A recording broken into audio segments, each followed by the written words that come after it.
अस्सलामुअलैकुम वरहमतुल्लाहि वबरकातुह। आज इंशाअल्लाह अज़्ज़ा व जल्ला हम अपने बकिया हुरूफ़ के मखारिज सीखेंगे इंशाअल्लाह अज़्ज़ा व जल्ला। अगर आप मेरे चैनल पर न्यू हैं और कुरान पाक को बेहतर और आसानी के साथ पढ़ना चाहते हैं तो मेरा चैनल सब्सक्राइब कीजिए, और अगर मेरी वीडियो पसंद आए तो लाइक एंड शेयर भी ज़रूर कीजिएगा ताकि मेरी हर आने वाली वीडियो आपको बआसानी मिल सके। आइए अपने सबक की तरफ चलते हैं। अल्हम्दुलिल्लाहि रब्बिल आलमीन वस्सलातु वस्सलामु अला सय्यदिल मुरसलीन अम्मा बअद फअऊज़ु बिल्लाहि मिनश शैतानिर रजीम बिस्मिल्लाहिर रहमानिर रहीम। हमने कल हर्फ़े हाफ़िया दुआ तक मखारिज सीखे थे। इंशाअल्लाह अब आगे हुरूफ़े तरफ़िया से हर्फ़ के मखारिज सीखेंगे। हुरूफ़े तरफ़िया 3 हैं, लाम, नून, रा। ठीक है, ये 3 हर्फ़ हैं। तीनों हर्फ़ के अलग-अलग मखरज हैं।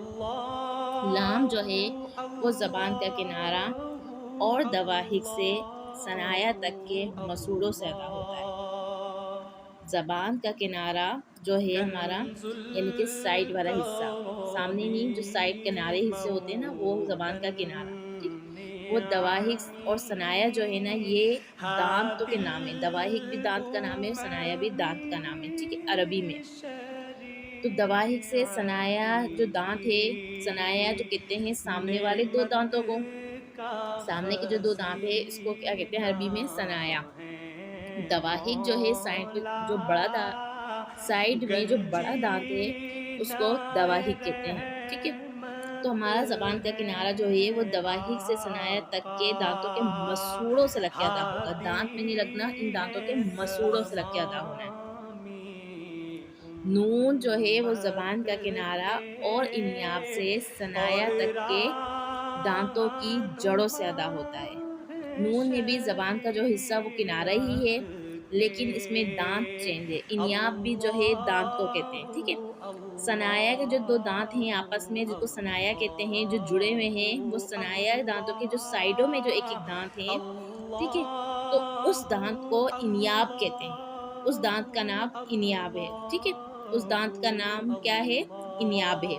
सामने के दो दांतों का नाम क्या है, सनाया है। उनके बराबर में जो साइडों में एक एक दांत है उसका नाम क्या है, इनियाब है। क्लियर, समझा पाई?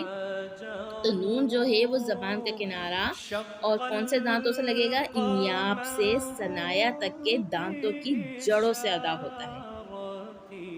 ठीक है, वाह, ये ज़बान की नोक और मक़ाबिल के तालु से अदा होता है।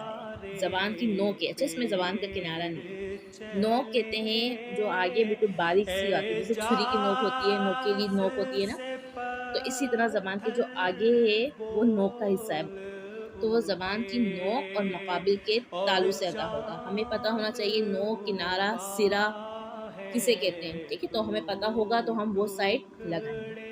इंशाल्लाह अज़्ज़ा व जल्ला मज़ीद जो है आपको आसानी से समझाने के लिए एक पिक्चर इमेज भी बनाई है, तो उसके ज़रिए भी मैं आपको अभी पढ़ लें कंप्लीट मखरज, फिर इंशाल्लाह अज़्ज़ा व जल्ला तमाम हुरूफ़ों में दोबारा से हम समझेंगे और पिक्चर के साथ समझेंगे। ठीक है, इमेज के साथ, ताकि आपको आसानी से पता चल जाए कि कहाँ से हर्फ अदा होगा।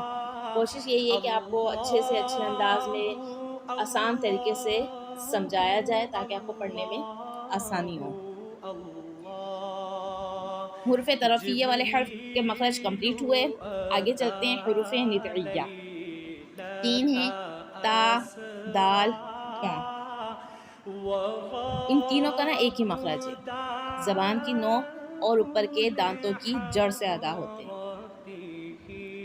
ज़बान की नोक और ऊपर के दांतों की जड़ से अदा होते हैं।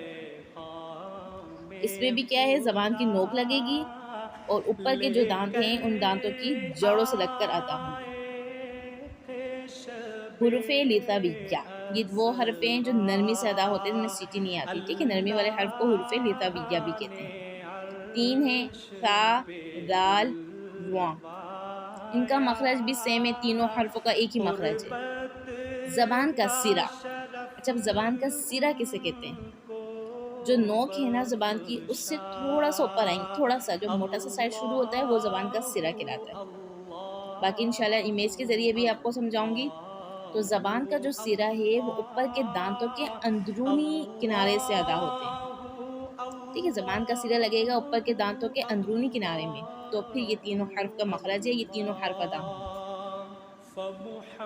हरूफ सफ़ीरिया ये सीटी वाले हर्फ है, जिन्हें सीटी वाले से अदा होता है ना, सीटी और सख्ती से अदा किए जाने वाले हर्फ ज़ा, सीन, सौद। ठीक है, इनको कहते हैं हरूफ सफ़ीरिया भी। इनका मखरज भी तीनों का एक ही है।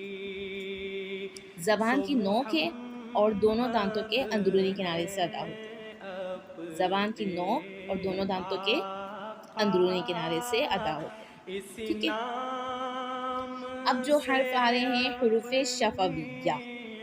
हुरूफ शफविया 4 हर्फ हैं, फ़ा, बा, मीम, वाव। ये 4 हर्फ जो हैं होंठों से अदा होते हैं। ठीक है, हमने ये पढ़ा था ना कि 4 हर्फ होंठों से अदा होते हैं, इसके अलावा किसी भी हर्फ में होंठ ना हिलने पाए, तो इन्हें हुरूफ शफविया भी कहते हैं, यानी कि होंठों से पढ़े जाने वाले हर्फ। अब इन चारों हर्फ का मखरज अलग अलग है, होंठ के भी अलग अलग हिस्से हैं। फ़ा का जो मखरज है वो ऊपर के दांतों के किनारे, यानी कि ऊपर के जो दांत हैं उसके किनारे, ठीक, ऊपर के 2 दांत जो हैं उसके किनारे जो हैं, निचला जो होंठ है, नीचे वाला होंठ जो है, निचले होंठ के तर हिस्से से अदा होगा। तर हिस्सा कहते हैं गीला हिस्सा। नीचे होंठ का जो अंदर से तर हिस्सा है ना, खुश्क हिस्से के बाद जो बाहर जो होंठ है उसके अंदर जो अंदर आती है तरी वाला हिस्सा, तो ऊपर के जो दांत के किनारे हैं वो निचले होंठ के तर हिस्से से लगेंगे, तो फ़ा अदा होगा। ठीक है, बा। बा का मखरज है दोनों होठों के तर हिस्से से अदा होता है, यानी कि दोनों होंठ आपस में मिलेंगे। दोनों होठों का आपस में कौन सा तर हिस्सा, यानी कि दोनों आपस में गीला हिस्सा जो होगा वो आपस में मिलेंगे, तो बा अदा होगा। मीम दोनों होठों के खुश्क हिस्से से अदा होता है, यानी कि दोनों होठों के आपस में खुश्क हिस्सा मिलेगा, तो मीम अदा होगा। वाव दोनों होठों की गुलाई से अदा होता है, यानी कि वाव अदा होते हुए दोनों होंठ गोल होते हैं। जब दोनों होंठ गोल होंगे तो वाव अदा होगा। ठीक है, इसके अलावा बाकी किसी भी हर्फ में होंठ ना हिलने पाए, सिर्फ इन 4 हर्फों में होंठ की हरकत होती है। हमारे पूरे 29 हर्फों के मखरज हमने पढ़े सीखे हैं। इंशाअल्लाह अज़्ज़ वजल्ला उम्मीद करती हूँ कि समझा पाई होंगी आपको। इन मखरज को आपने अच्छे तरीके से याद करना है, इसी के मुताबिक फिर आपने अप्लाई करना है, इसकी मशक़ करनी है कि ऐसे ही आपके हुरूफ़ों की अदायगी हो। ठीक है, मज़ीद इसको बेहतर अच्छे अंदाज़ में आसानी के तौर पे आपको समझाते हुए दोबारा से हम तमाम हुरूफ़ों में नक्शे के मुताबिक नज़र डाल लेते हैं। मैंने इन सब के नक्शे बनाए हैं ताकि आप इनके मुताबिक आपको समझ में आ जाए। जैसा कि हमने पहले पढ़े थे हुरूफ़ हलक़िया, यानी कि हलक़ की मखरज पढ़े थे, हलक़ से अदा होने वाले 6 हर्फ हैं। ठीक है, हलक़ से जो अदा होते हैं, हमज़ा, हा, ऐन, हा, गैन, खा। ठीक है, हमज़ा हाँ हलक़ के नीचे वाले हिस्से से अदा होता है, ये मैंने लिखा हुआ भी है हलक़ के नीचे, यानी कि सीने की जानिब देखें। आइन हाँ हलक़ के दरमियान, गैन खा हलक़ के ऊपर वाले हिस्से से। ठीक है, अब आप इससे आपको अच्छे तरीके से आपको समझ में आ जाएगा। ठीक है, कि कहाँ से हमने अदा करना है। अच्छा, लहविया में 2 मखरज पढ़े थे हमने, क़ाफ़ और काफ़।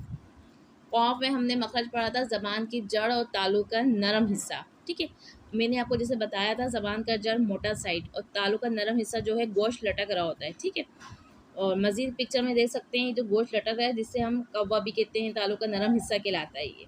तो हमारी ज़बान की जड़ जो है तालु के इधर नरम हिस्से में लगेगी, तो क़ाफ़ अदा होगा। ठीक है, इसी आगे नरम हिस्से से अगर आगे थोड़ा सा आगे आएंगे तो वो सख्त हिस्सा हो गया तालु का। हमारी ज़बान की जड़ फिर आगे तालु के सख्त हिस्से में लगेगी, तो काफ अदा होगा, बारीक वाला। ठीक है, द्वाद ज़बान की करवट ऊपर की दाढ़ों। ठीक है, यानी कि ये वाला साइड ज़बान का, ये वाला साइड जो है दाढ़ों की, ये वाली दाढ़ जो है हिस्से आपस में मिलेंगे, इधर से लगकर जो है द्वाद अदा होगा। ठीक है, इन जड़ों से, ये जो दाढ़ों की ये दाढ़ बने हुए ना ये साइड में, इनकी जड़ में, ठीक है, जहाँ से दाढ़ एक पौधा लगाते हैं तो वो जड़ से उगता है, जड़ जो कहते हैं जिसे ना, तो जहाँ से दांत निकला है मसूड़ा था वो जड़ उन जड़ों में लगेगी, दांतों में नहीं लगेगी। ठीक है, ये साइडों से अदा होगा। लाम और नून, तरफिया का जो मखरज लाम और नून, इनमें ज़बान का किनारा आ रहा है। ठीक है, दोनों में। अब आप देख लें ज़बान का किनारा कौन सा हिस्सा है। और इसमें जो है अरबी में बताया हुआ है दवाहिक सनाया। देखिए इसमें कहाँ से अदा हो रहा है, आप नक्शा दांतों का देख सकती हैं, सामने के 2 दांत हैं, ठीक है, सनाया, उसके साइडों में इनियाब है। तो हमारे लाम और नून में जो है ये से अदा होगा। ऐसे हमारा मुंह जो है, हमारे लिप्स और वैसे दांत हमारे लगेंगे ज़बान इन दांतों की जड़ों में, तो फिर हमारे ये 2 हर्फ अदा हो जाएंगे आसानी से। इस तरीके से हमने अदा करने। फिर जो है नितइया में ता दाल तोआ का नक्शा देख रहे हैं, ज़बान की नोक, ऊपर के दांतों की जड़, ठीक है। इस तरीके से होंठ में हमारी जैसे मुस्कुराहट सी पैदा होती है, इस तरीके से हमारे हर्फ होंगे, तो हमारा ये हर्फ अदा हो जाएगा आसानी से। इस तरीके से हमने अदा करना है, ठीक है। हमारी ये ज़बान का हिस्सा इन दांतों में ऐसे लगेगा। पढ़ने के लिए हमारा आप आईने के आगे अपना चेहरा देखें, आईने के आगे प्रैक्टिस करें हुर्फ़ों की, और देखें मेरे हर्फ ऐसे ही अदा हो रहे हैं, ज़बान मेरी ऐसी लग रही है, मेरे होंठ ऐसे ही हरकत कर रहे हैं, कोई होंठ गोल तो नहीं हो रहा, ठीक। चेहरे के आगे जो है अपने आईना रखें, ठीक है, और शीशे में देख देख के हर्फ पढ़ें और उसकी प्रैक्टिस करें, तो आगे आपको पता चलेगा। इसी तरीके से हुर्फ़ लिसाविया वाले जो हर्फ हैं, इसमें भी देख लें ज़बान का सिरा ऊपर के दांतों के अंदरूनी किनारे से, इसमें भी ऐसे ही अदा होगा, नितुया और लिसाविया, ठीक है। इन दोनों में बस थोड़ा सा फ़र्क है, उसमें ज़बान की नोक है और इसमें ज़बान का सिरा है, दोनों के साइड एक ही हैं, ठीक है। सफ़ीदिये जो हर्फ हैं सीटी वाले, ज़ा सीन स्वाद, ये जो है ज़बान की नोक से जब ऊपर और नीचे के दोनों दांत, अगले दोनों दांत आपस में मिलेंगे ना, तो ये हर्फ अदा होंगे, ठीक है। आसानी का जो है एग्जाम्पल मैंने आपको बताया ये है कि ऊपर और नीचे के जब अगले दोनों दांत आपस में मिलेंगे ना, तो ये हर्फ की अदायगी होगी, ठीक है। फिर फ़ा का आप नक्शा देख लें, ऊपर के जो दांत के किनारे हैं वो निचले होंठ के तल हिस्से में लग रहा है। इस तरीके से पढ़ते हुए भी हमारा होंठ का हिस्सा ऐसे ही, हमारे चेहरे का नक्शा, हमारे होंठों का नक्शा ऐसे ही होगा जैसे ये बनी हुई है, ऐसे ही हम अदा करेंगे। हमारा मुंह ना ज़्यादा खुला होगा ना बंद, इसी तरीके से हमारे होंठ लगेंगे, तो इतना ही मुंह का साइज़ खुला होगा, तो ये हर्फ अदा होगा। बा दोनों होंठों का तर हिस्सा देख लें आपस में कौन सा हिस्सा है, मीम के दोनों होंठों के खुश्क हिस्सा देख लें, वाव के दोनों होंठों की गुलाई, ठीक है, गोल होंगे, तो ये हर्फ अदा होंगे। मज़ीद इसकी प्रैक्टिस कीजिएगा, और जो बात समझ में ना आए तो इंशाल्लाह वगैरह कमेंट्स कीजिएगा, मज़ीद आसानी के साथ, मज़ीद बेहतर अंदाज में समझाने की कोशिश करूँगी। वैसे उम्मीद है कि समझ में आ गया होगा, बहुत आसानी के साथ नक्शे बनाकर मैंने समझाया है, तो उम्मीद करती हूँ कि हर किसी को समझ में आ गया होगा, अपनी बात समझा पाई हूँ। इंशाल्लाह अज़्ज़ व जल्ला कल न्यू लेसन के साथ आगाज़ स्टार्ट करेंगे, सबक नंबर 5 पढ़ेंगे इंशाल्लाह अज़्ज़ व जल्ला हम अपना। कल तक लिए मुझे दीजिए इजाज़त, मुझे दुआओं में याद रखिएगा। अस्सलामु अलैकुम व रहमतुल्लाहि व बरकातुहू।